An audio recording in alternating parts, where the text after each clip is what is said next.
Assalamualaikum warahmatullahi wabarakatuh. Waalaikumsalam warahmatullahi wabarakatuh. Kembali lagi di podcast Ngobrol Perkara Ikatan Pelajar Nahdlatul Ulama. Kembali lagi bersama kami. Salawat serta salam kita panjatkan kepada Nabi kita, Nabi besar kita, Nabi Muhammad Sallallahu Alaihi Wasallam.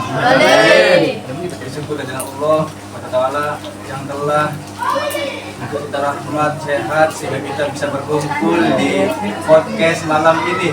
Semoga kita mendapatkan manfaat bagi semuanya. Amin ya Rabbal Alamin. Amin.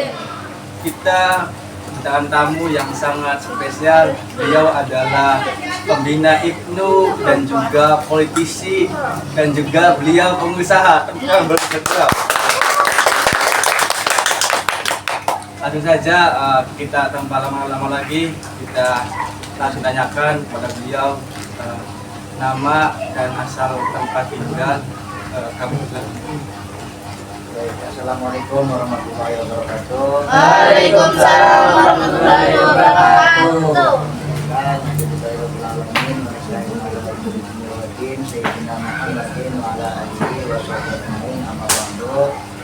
Terima kasih atas undangan, waktu, tempat dan hidangannya yang telah disediakan. Tentunya saya ingin berkenalan, barangkali yang belum kenal. Nama saya Anas Godari. Saya berasal dari Desa Bunder, Blok Jibret. Saya juga tadi disinggung mengenai politisi gagal. Politisi portelan politisi, tapi tetap jiwa politisinya tetap ada, tetap semangat dalam karena tadi ketika pemuda hilang rasa semangat, maka tidak ada cita-cita. Terus kenalannya apa nih?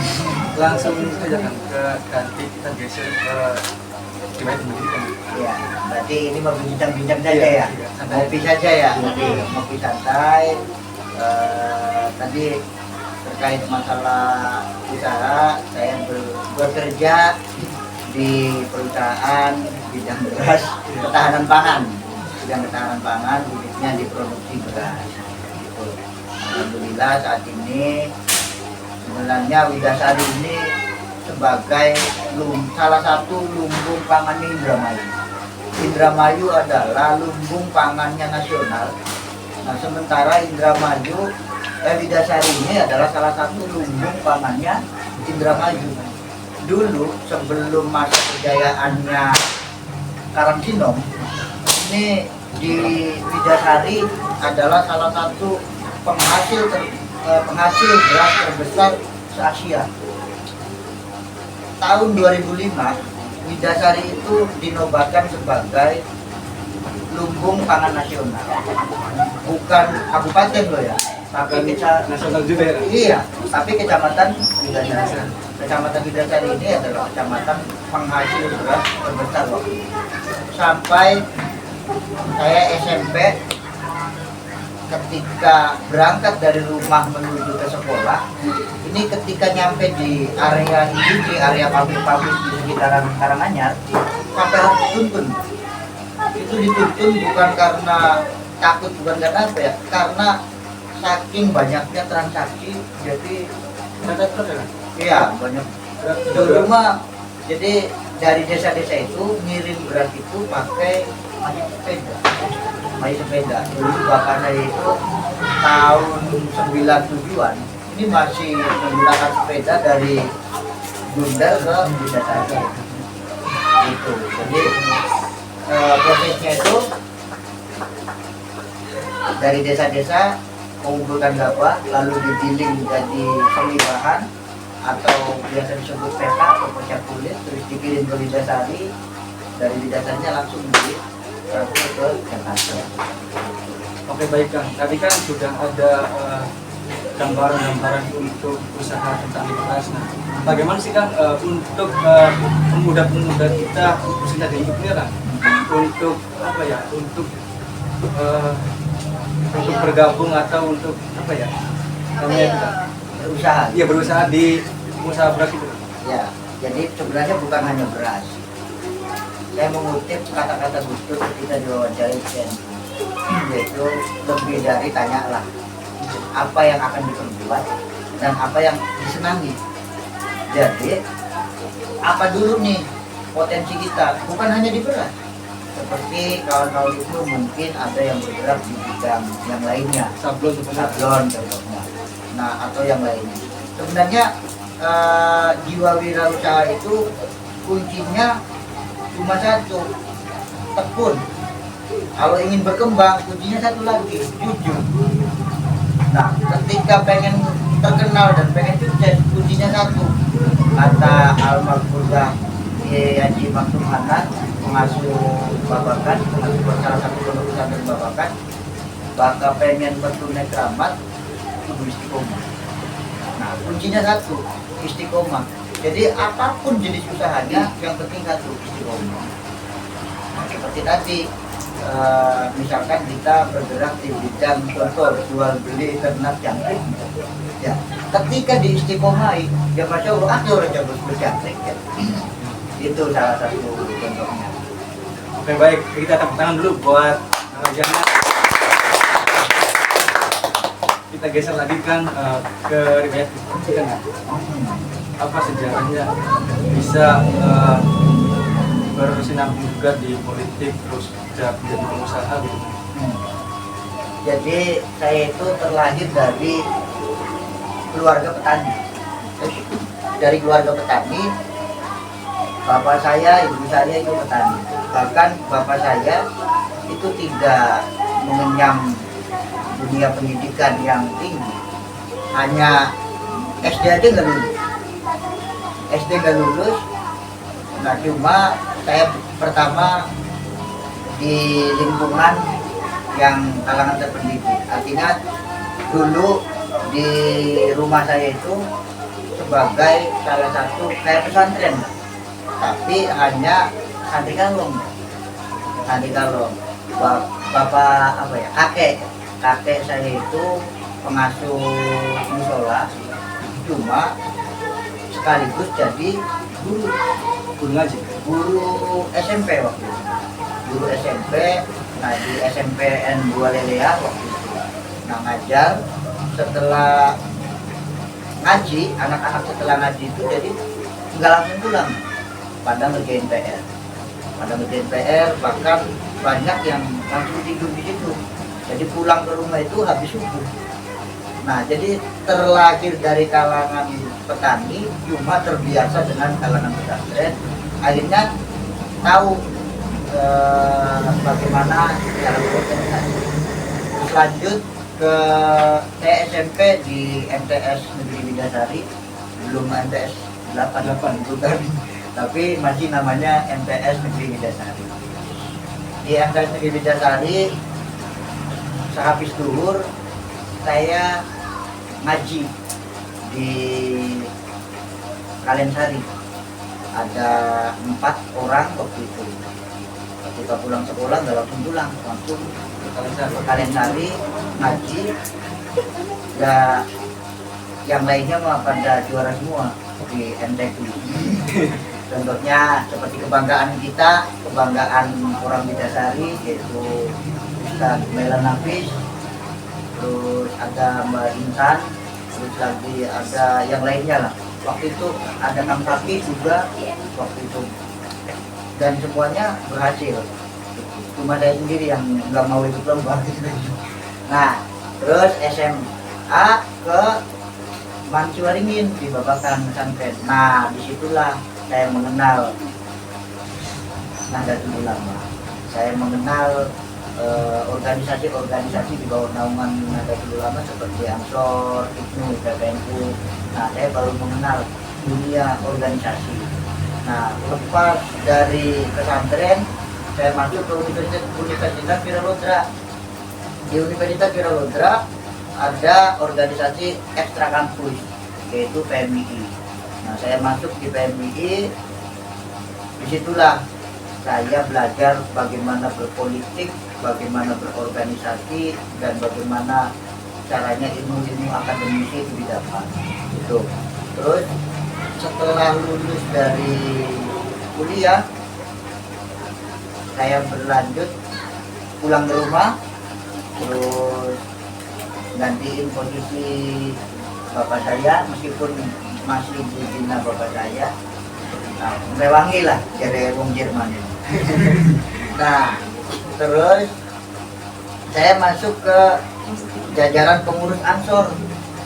Waktu itu ketuanya Kang Miftahul Fatah. Itu tahun berapa? Tahun 2014.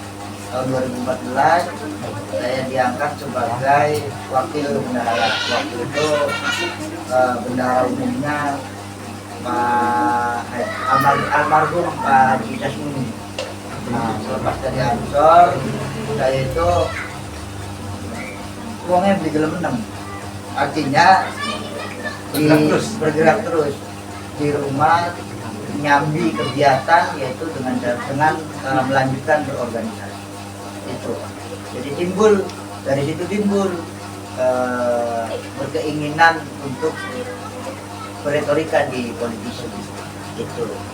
Nah, alhamdulillah ya, meskipun tidak satu warna dengan Nahdlatul Ulama, tapi saya yakin Nahdlatul Ulama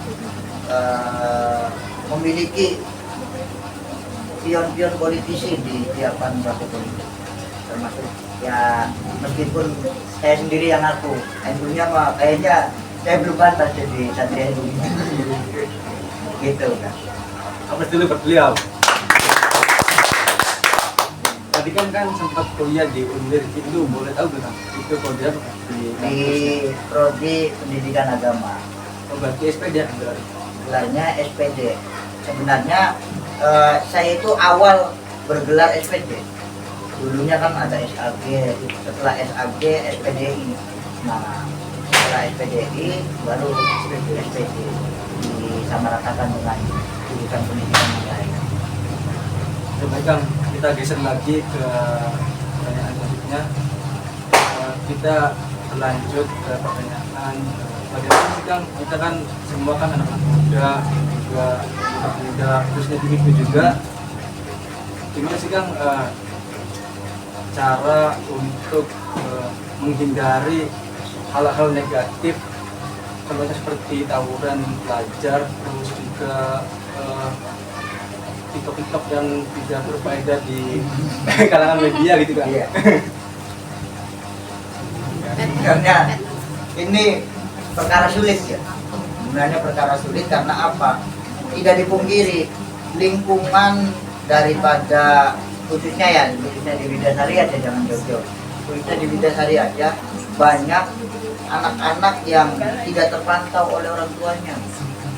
Jadi menurut saya bisanya ada semacam tawuran dan lain-lain, ini adalah salah satu faktornya adalah kurang pantauan dari orang tua itu, dan tidak menutup kemungkinan juga dari pantauan orang tua tapi tetap terlibat. Dibuktikan kemarin ada santri yang terlibat, santri ikut terlibat meskipun si santri itu sedang makan, tapi kan ikut terlibat meskipun tidak terlibat cek tawurannya ya. Terlibat itu dia itu santri pulang dari pesantren makan. Ketika makan ada anak gerebegan, kan? Pada saat itu ada gerebegan, dan yang menjadi warung yang santri makan tadi ini adalah markasnya para geng motor tadi. Akhirnya ikut ke bawah. Nah, ini kan di luar dari pantauan. Sebenarnya si santri itu tidak kurang-kurang pantauan dari orang tuanya dan lingkungannya juga bagus. Tapi kan karena bukan salah gaul, salah berteman, bertemannya dengan anak-anak yang lepas daripada pantauan orang tuanya, akhirnya itu terbang. Gitu. Nah terus juga gini kan, misalkan di sini organisasi itu juga bisa membantu mengurangi daripada apa namanya game motor tadi. Caranya gimana? Ayo kita bikin kegiatan yang sifatnya positif seperti ini, saya kira positif. Terus juga hal-hal yang lain sekiranya positif. Jadi saya rasa teman-teman yang ada di sini, ketika tidak ada kegiatan ini positif. iya, hal positif, maka paling rebahan di rumah dalam TikTok. Iya kan? Iya. Akhirnya ikut-ikutan TikTok. Goyang apa juga goyang margoy dan lain-lain. Nah, hal ini kan untuk mengurangi daripada perilaku kenakalan remaja. Nah, kenakalan remaja seperti tawuran geng motor ini kan marak di tahun-tahun sekarang.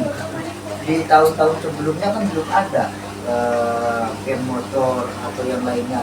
Paling ribut-ributnya pelajar zaman gomen itu dulu tawuran, paling balang-balang betukan.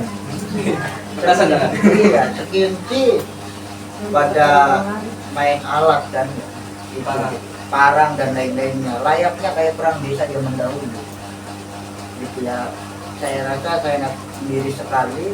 Dan tadi ketika beralih ke TikTok ya, di TikTok ketika ada kegiatan-kegiatan seperti ini, contoh kegiatan seperti ini kan butuh anggaran dan lain-lain. Yang seharusnya melihat TikTok, yang seharusnya bikin konten yang negatif untuk TikTok, ganti gaulnya proposal, ya kan? Artinya kan mengurangi daripada hal-hal yang negatif. Dan terus saya jujur nggak punya TikTok. Kenapa nggak punya TikTok?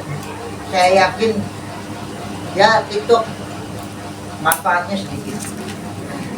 Manfaatnya ada, tapi lebih banyak kan menurutnya daripada manfaatnya. Maka saya nggak punya TikTok, akun saya hanya FB, Twitter, Instagram, sama ada lagi di paling di Snap Video.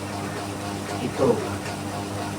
Oke, baik, kita langsung saja kita berikan motivasi untuk generasi muda. Apa sih untuk kedepannya gitu? Untuk generasi muda jangan takut. Apapun keinginan kalian, hal positif ya. Hal positif tadi ketika perang geng motor aja berani, apalagi hal positif, mana nggak berani? Harus berani apapun.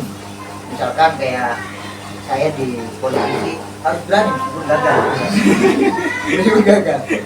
Harus berani kan? Harus berani berspekulasi. Misalkan contoh, saya di usaha setiap hari saya itu gambling. Contoh, beras saja hari ini berapa ribu? 18.000 sekilo. Iya. Mahal banget. 19 perisan. Masih 18.000. 16.000 ya sekarang ini. 16 sampai 18.000. Nah, padahal dari pabriknya, dari sayanya cuma 13.500. Itu bakal tunggu di pabriknya baik. Nah, boleh. Ya, tapi tadi yuk kita manfaatkan peluang tadi. Ada peluang selisih harga. Nah, seharusnya bisa dimanfaatkan oleh anak-anak remaja, anak-anak pemuda, generasi muda untuk berwirausaha. Jika ingin berwirausaha, sebenarnya tidak ada yang ngomong saya butuh lapangan pekerjaan. Wah, bullshit. Berarti orang yang nggak mau kerja. Kalau orang yang mau kerja, apapun jadi kerjaan. Asal satu kuncinya istiqomah. Contoh, di pabrik-pabrik, di toko-toko, di swalayan banyak yang membutuhkan tenaga. Tinggal kitanya saja. Contoh saja, di Wigasari ada Chihuahua. Lihat, yang kerja, apa orang dewasa? Masih bocah-bocah kan ya? Chihuahua udah Chihuahua. Chihuahua pinggire lulusan dalam timbek ya. Ada toko kelontong kan, ada toko apa namanya, toko sembako, dulu apa grosiran kan? Iya. Sing duwe kan namanya Chihuahua. Oh, orang-orang sing duwe nomor. Nah, Chihuahua dua karyawan. Karyawannya lebih dari 5 orang. Nah, karyawannya masih ya mau orang anak-anak yang putus sekolah. Nah, sebenarnya orang yang ngomong sulit untuk mendapatkan kerja, saya rasa enggak. Sebenarnya Widasari ini adalah potensinya banyak. Pabrik-pabrik banyak di Widasari. Bukan hanya pabrik beras loh ya. Pabrik-pabrik yang lainnya juga banyak. Bahkan ketika kitanya kreatif, contoh kayak di sini ada salah satu pengurusnya kayak Sinton bergerak di bidang sablon atau clothing. Nah ini bisa dikembangkan buat yang lainnya, ton karena lampi misalkan model mungkinen atau mungkinen sing sirane misalkan jadi Sinton ya wis sudah baik di endol harga 1 kan masih laku, masih untung. Nah tinggal bagaimana mengemas daripada jenis usaha tadi. Nah saatnya generasi pemuda ini untuk mengemas tadi ya tadi dibikin dengan cara kreativitas. Contoh dulu bapak saya itu hanya menjual dari Desa Bunder ke Widasari. Nah sekarang berkat kreativitas daripada keluarga maka bisa langsung tembus ke Jakarta, ke Bogor, berkembang. Nah hari ini saya dengan adik saya bikin gerakan namanya bikin beras paket khusus untuk fitrah, untuk zakat fitrah, untuk zakat. Nah itu bisa dikembangkan dengan jenis-jenis usaha yang lain ketika di usaha. Nah ketika di politisi juga tadi persiapkan dari sekarang, misalkan saya ini misalkan pengen jadi pengusaha, persiapkan dari sekarang mindsetnya mindset pengusaha. Contoh ketika kita pengen jadi politisi, persiapkan mindsetnya sekarang jadi politisi, aktif di organisasi, pimpin suatu organisasi atau pimpin satu apapun untuk bergerak. Nah itu menjadi dasar untuk menjadi modal ketika kita bergerak di politisi, ya turun di politisi. Nah terus juga tadi kadangkala peluang ini tidak dimanfaatkan dan kuncinya penghambatnya satu, malas. Udah kunci penghambat satu-satunya yaitu malas. Itu jadi ketika yang lainnya dipenuhi ya rasa malasnya pun akan hilang. Kenapa dulu ingat gak waktu SMP atau SD, waktu SD ditanyain guru cita-citanya jadi apa, pernah nggak? Nah, itu guru kenapa menanyakan cita-cita untuk mempersiapkan anak dengan keinginannya sendiri agar dipersiapkan sampai dewasa. Cuma sayangnya tidak dikasih tahu nih pekerjaan ini nantinya akan jadi ini, pekerjaan ini spesifikasinya seperti ini, pekerjaan ini spesifikasinya seperti ini. Rata-rata yang menjadi siswa ini pasti jawabnya pengen jadi dokter, pengen jadi polisi, pengen jadi guru, pengen jadi presiden.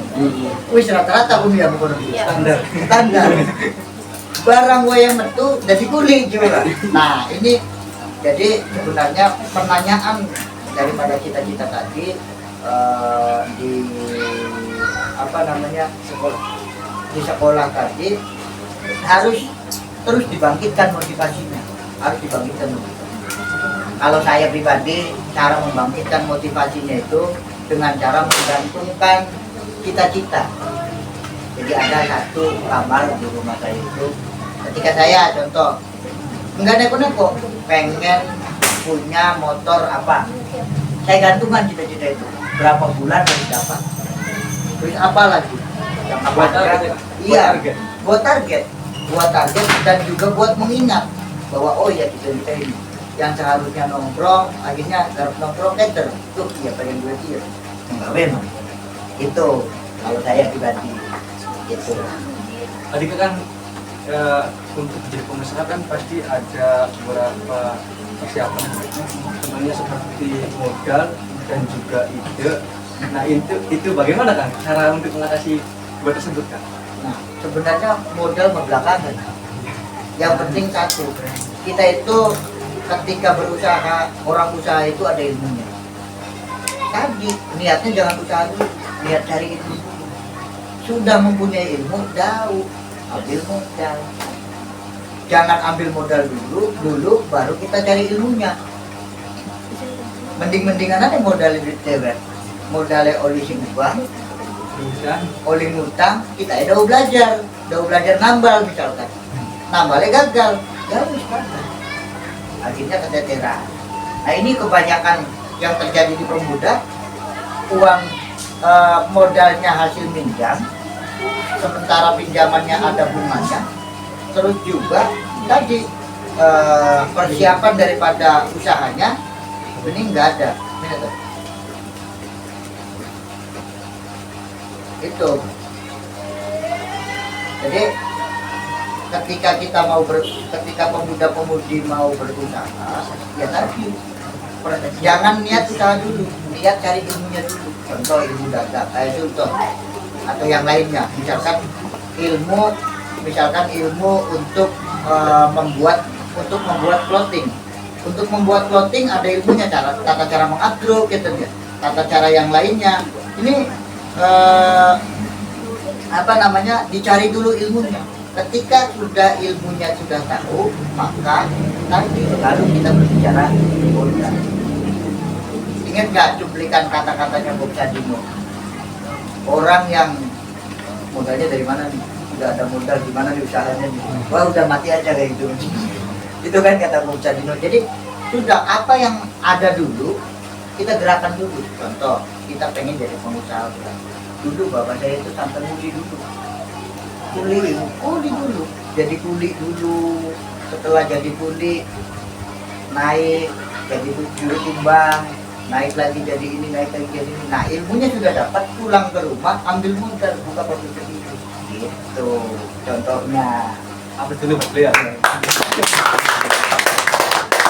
Oke baik, mungkin kita akhiri saja bincang-bincang kali ini. Semoga bisa memberikan manfaat buat anak-anak muda di sana. Buat satu lagi dah, ada moto saya yang terlewat. Ya. Motonya itu sadar peran, sadar resiko.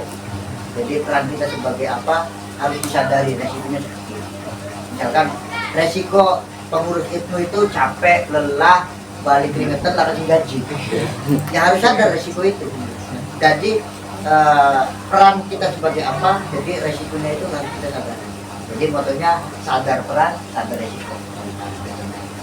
Oke baik, mungkin kita akhiri bincang kali ini. Semoga kita bisa mengambil hikmah dan juga pelajaran dari beliau. Semoga kita bisa mengambil hikmahnya dan juga pelajarannya. Buang buruknya, ambil hikmahnya, ambil baiknya. Saya Burhan dan juga saya Anas Jalir. Apabila ada kata-kata yang salah atau guyonan yang kurang pas, saya mohon maaf. saya sendiri. Wassalamualaikum warahmatullahi wabarakatuh. Waalaikumsalam.